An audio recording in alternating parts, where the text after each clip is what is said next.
Es una batalla de David contra Goliat, y aparentemente David no tiene miedo de pasar al ataque. En el 6º aniversario de la crucial invasión de Kursk, Ucrania ha repetido sus esfuerzos pioneros para mostrarle a Rusia que también puede jugar el papel de agresor. Periodistas militares rusos reportan en redes sociales nuevos ataques de Ucrania en la región de Kursk, proporcionando videos que confirman que Ucrania ha avanzado al menos 5 kilómetros dentro de Kursk. Esto significa que Ucrania ha logrado invadir el territorio ruso no una, sino varias veces y ha tomado más territorio en Kursk. También demuestra que la guerra en Ucrania está lejos de terminar y que Ucrania solo está dispuesta a acercarse a estas negociaciones de paz no como un defensor débil, sino como igual a Rusia.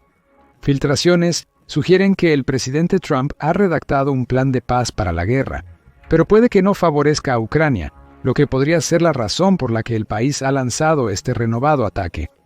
¿Pero qué se oculta bajo la superficie y cómo pudo Ucrania realizar este ataque? Analicemos los últimos desarrollos en la guerra y su posible evolución. Empecemos con los detalles del avance. Solo hay unas pocas fuentes semiconfiables para los detalles reales detrás de la ofensiva renovada, y la mayoría de ellas provienen de blogueros militares rusos y publicadores en redes sociales que se enfocan en la guerra. Los clips de video filtrados recopilados de imágenes de drones mostraron infantería mecanizada ucraniana, o para ser más precisos, vehículos de apoyo a la infantería, viajando en el área alrededor de Fanasayevka, un pequeño asentamiento a aproximadamente 3 millas de lo que comúnmente se entendía como la línea del frente en la región de Kursk. Blogueros militares sugieren que el avance ucraniano en Kursk es aún más profundo de lo reportado, estimando que han llegado a Ulanok, un asentamiento a otras 3 millas dentro de Rusia. El avance de 6 millas de Ucrania probablemente se debe a que aprovechó las deficiencias estratégicas rusas en la región, derivadas de sus debilitadas defensas antiaéreas y una infantería dispersa. Ucrania está atacando las baterías antiaéreas y líneas de suministro no solo en Kursk, sino en todas las regiones fronterizas con Ucrania. Ucrania logró esto aprovechando sus nuevas capacidades de largo alcance, obtenidas de años de avances en drones y donaciones cruciales de Estados Unidos y la OTAN. Un reciente ejemplo fue en noviembre, cuando un misil ATACMS dañó o posiblemente destruyó una batería S-400 en la región de Kursk. Esto provino de una declaración del Ministerio de Defensa ruso, una rara admisión de un país que notoriamente informa poco sobre el verdadero estado de su ejército, progreso y pérdidas. El S-400 es uno de los sistemas antiaéreos más avanzados en uso actualmente en cantidades significativas. Rusia ha utilizado el S-300, S-400 e incluso posiblemente su sucesor, el S-500, en la guerra en Ucrania. El sistema de defensa antiaérea moderno tiene alcance para detectar misiles balísticos de largo y corto alcance como los ATACMS, con ciberseguridad avanzada para prevenir el spoofing. Estos sistemas solían funcionar con eficiencia más a menudo que no, según varios reportes de extensos ataques con drones de largo alcance. Se informó que tenían una tasa de acierto máxima del 10%, pero los pocos ataques que alcanzaron su objetivo fueron efectivos para eliminar algunas defensas cruciales de Rusia. En la región, como tal, Ucrania ha logrado asestar golpes fuertes, no solo al ejército ruso, sino a su industria a finales de enero. Algunos drones de largo alcance lograron golpear la vital refinería de petróleo de Nizhny Novgorod, ubicada en el centro de Rusia. La refinería, que estaba a 520 millas de la frontera ucraniana, representaba alrededor del 5% de la capacidad total de refinación de petróleo de Rusia. Se estimó que los drones ucranianos de largo alcance, junto con otros ataques similares, redujeron la producción petrolera de Rusia en al menos un 10%, lo que tendrá repercusiones a corto y largo plazo para la industria energética. La escala de la falta de defensas antiaéreas de Rusia en Kursk y las regiones circundantes ya era evidente antes del último ataque hace unos días. Debido a los ataques de largo alcance, Rusia tuvo que retirar algunos sistemas defensivos de Crimea. Esto tiene dos implicaciones notables para el estado de la guerra. El retiro de sistemas defensivos antiaéreos rusos indica que probablemente escasean en zonas donde son más necesarios, como Kursk. Esto demuestra cuán poco efecto ha tenido la contraofensiva de Rusia en la región. Recuerda, Rusia inició su contraofensiva en septiembre de 2024, unas 6 semanas después de que Ucrania entrara por primera vez en Kursk. El progreso de la contraofensiva fue discutible, ya que Rusia afirmó haber liberado pequeños pueblos y lo calificó de gran éxito. Según reportes, Rusia no ha podido retomar la mitad del territorio de Kursk que Ucrania ocupó. Esto puede indicar un colapso casi total de las fuerzas locales para lanzar un esfuerzo ofensivo serio. Mientras la ofensiva de Kursk y la contraofensiva subsiguiente estaban en marcha, Rusia seguía avanzando en el frente principal en Donbass. Eso demuestra que Rusia subestimó severamente cuánto esfuerzo, equipo y estrategia ha invertido Ucrania para asegurarse de que Kursk estaría ocupado por más de un mes o dos. Esto se sustenta en reportes de que Rusia forzó a las tropas norcoreanas a retirarse de Kursk. Corea del Norte envió alrededor de 11.000 soldados a Kursk desde octubre. A pesar de que los reportes de la época sugerían que esta era una fuerza de combate sólida que no debía menospreciarse, los resultados fueron poco impresionantes. Los encuentros entre ucranianos y norcoreanos en el campo de batalla terminaron con estos últimos siendo ridiculizados por su falta de preparación para el combate, acceso a equipos modernos y conciencia de la prevalencia de la guerra de drones en Ucrania. Las tropas norcoreanas tuvieron contratiempos notables en Kursk, debido a la falta de entrenamiento con armaduras modernas, tácticas asociadas y barreras del idioma con las fuerzas rusas nativas.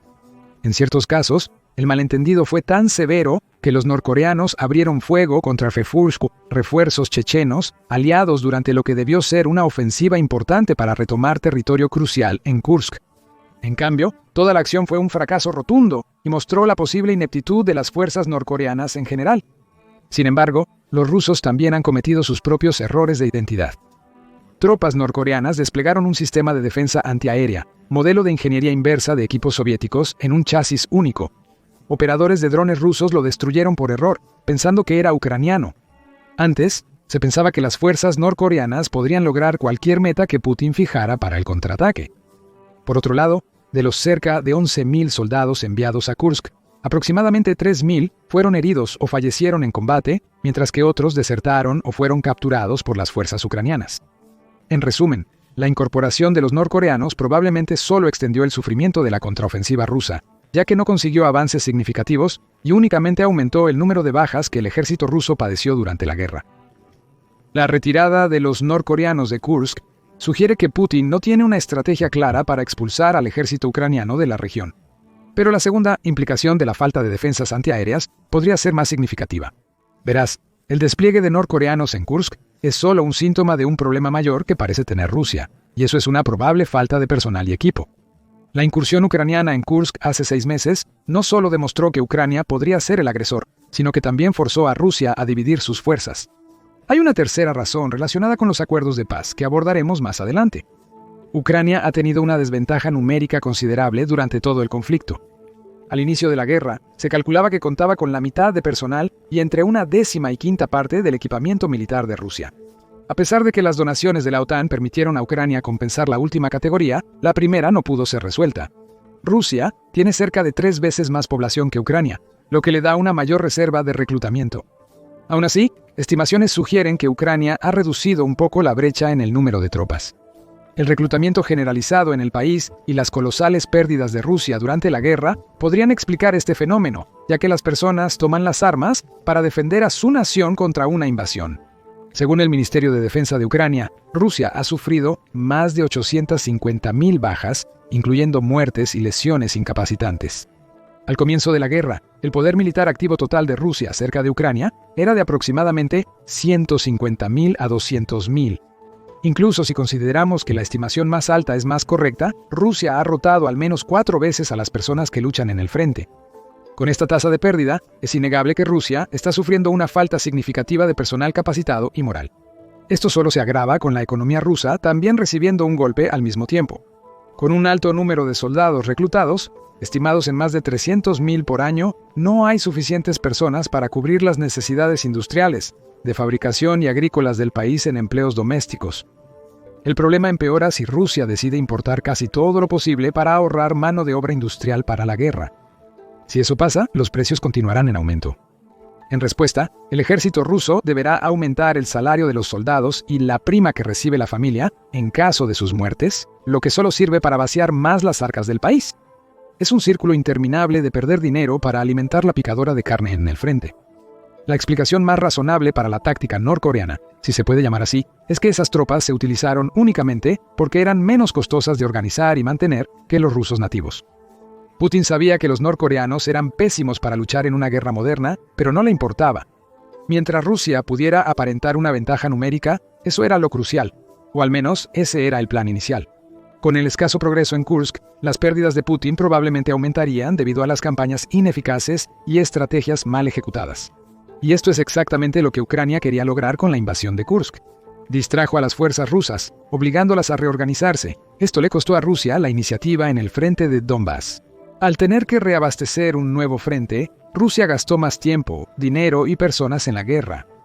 Por otro lado, las fuerzas invasoras ucranianas requirieron poco para iniciar la incursión, dado que sucedió cerca del territorio donde ya tenían tropas acumuladas. Lo sorprendente fue el gran éxito de la invasión. Aunque Ucrania probablemente lo predijo, fue extraño que Rusia apenas defendiera la frontera entre ambos países, y las pocas tropas presentes probablemente eran reclutas y conscriptos inexpertos.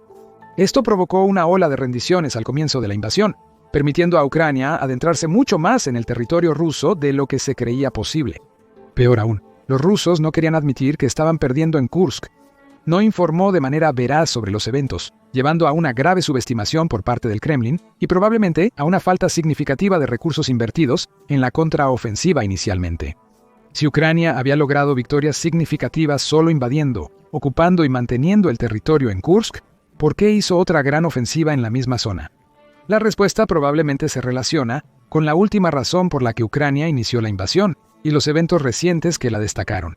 Cuando la invasión ocurrió en agosto, la OTAN y sus aliados ya presionaban levemente a Ucrania para intentar terminar la guerra de forma pacífica. Nadie se acercaba aún a las conversaciones de paz, ya que ambos lados afirmaban que el otro se negaba a negociar. Esto llevó a una propuesta conjunta de China y Brasil que presenta un trato atroz para Ucrania.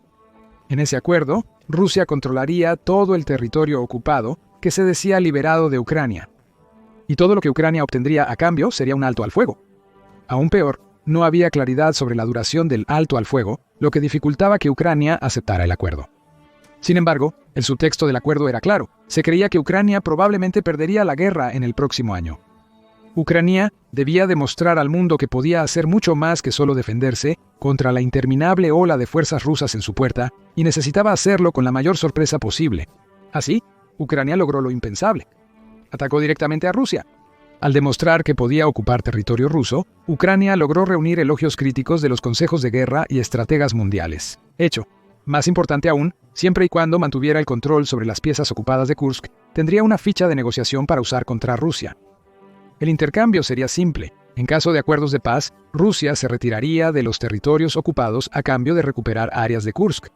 Esto simplifica las negociaciones de paz, ya que probablemente también habría reparaciones por el gran daño económico y demográfico que Ucrania sufrió en estos 3 años. No obstante, Ucrania usa Kursk para ganar poder de negociación en eventuales diálogos de paz. La razón de la ofensiva repentina, 6 meses después de la primera, se encuentra en el cambio de administración en los Estados Unidos. Con Trump en la presidencia, los Estados Unidos podrían adoptar una política exterior algo distinta a la de los últimos 4 años. Trump había expresado su alta opinión de Putin antes de que la guerra comenzara en 2022 y ha afirmado que Rusia y Estados Unidos son más similares de lo que parece. Putin ha respaldado con firmeza las campañas de Trump en cada ocasión, debido precisamente a la actitud favorable de este último hacia Rusia. Al menos así era antes de la inauguración en enero. Las políticas de Trump aún no han cambiado drásticamente respecto a las de Biden.